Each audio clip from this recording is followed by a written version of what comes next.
Nagsimula ang movie sa isang theater kung saan ay hinabol si Matty ng bantay ng sinehan dahil pumasok siya ng hindi nagbabayad. Ngunit pinatakas naman siya ng anak ng manager na si Ronnie. Pagkatapos ay nakisakay siya sa isang pamilya upang makaalis na siya ng Derry. Sinabi ng pamilya sa kanya na pupunta sila ng Portland kaya't laking tuwa ni Matty. Ngunit wala siyang kaalam-alam na mapanganib pala ang pamilyang ito. At laking gulat niya nang biglang manganak ang nanay ng isang demonyong sanggol at inatake siya nito. At makikitang nahulog ang kanyang pacifier sa tulay na tila pinatay siya ng demonyong sanggol na iyon. Pagkatapos ay ipinakita ang isang eksena, 4 na buwan mula nang mawala si Matty. At nag-aalala pa din ang kanyang mga kaibigan sa kanyang pagkawala. At makikilala natin ang isang grupo ng mga bata, sila Lily, si Marge, si Phil at si Teddy. At ang bagong dating sa Derry na si Major Leroy dahil magtatrabaho siya sa isang Air Force base doon. Samantala ay naalala ni Lily ang sikretong lugar na pinupuntahan nila ni Matty noon sa Derry. At dito ay malalaman natin ang tungkol sa trauma ni Lily sa kanilang eskwelahan.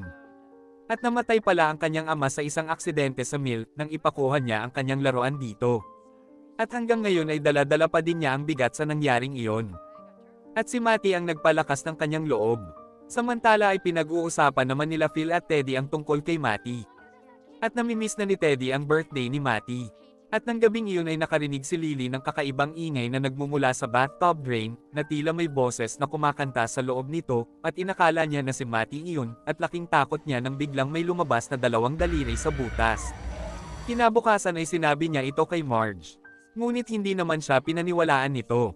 Kaya't sinabi na lang niya ito kila Phil at Teddy. Hindi naniwala ang dalawa nung una, hanggang sa may nangyari na din pala kay Teddy. Dahil nang sabihin ni Teddy sa kanyang ama ang tungkol sa mga batang nawawala, ay pinagsabihan siya nito na wag nang nagbabasa ng mga comics.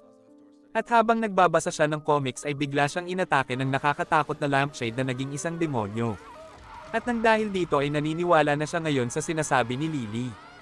Kaya't nagdesisyon na sila na imbestigahan na ang pagkawala ni Matty.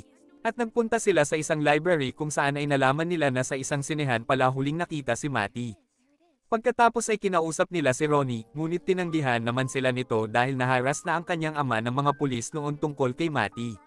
Ngunit pumayag na din si Ronnie na samahan sila Lily sa kanilang sinehan nang marinig niya ang tungkol sa boses na naririnig sa drain dahil kahit pala siya mismo ay nakakarinig din ng mga boses. Samantala ay biglang inatake si Leroy ng mga lalaking naka-gas mask. At nagtanong ito ng mga impormasyon sa kanya, ngunit kahit halos mapatay na siya ng mga ito ay hindi pa din siya nagsalita. Pagkatapos ay biglang dumating si Polly at pinagtulungan nila ang 2 lalaki. Samantala ay sinamahan na ni Ronnie sila Lily sa sinehan, kung saan ay nalaman kaagad ni Lily na ang kanta sa The Music Man ay kapareho ng narinig niya sa drain. At ito din ang movie na pinapanood ni Matty noon. At laking gulat nila nang makita nila si Matty sa screen.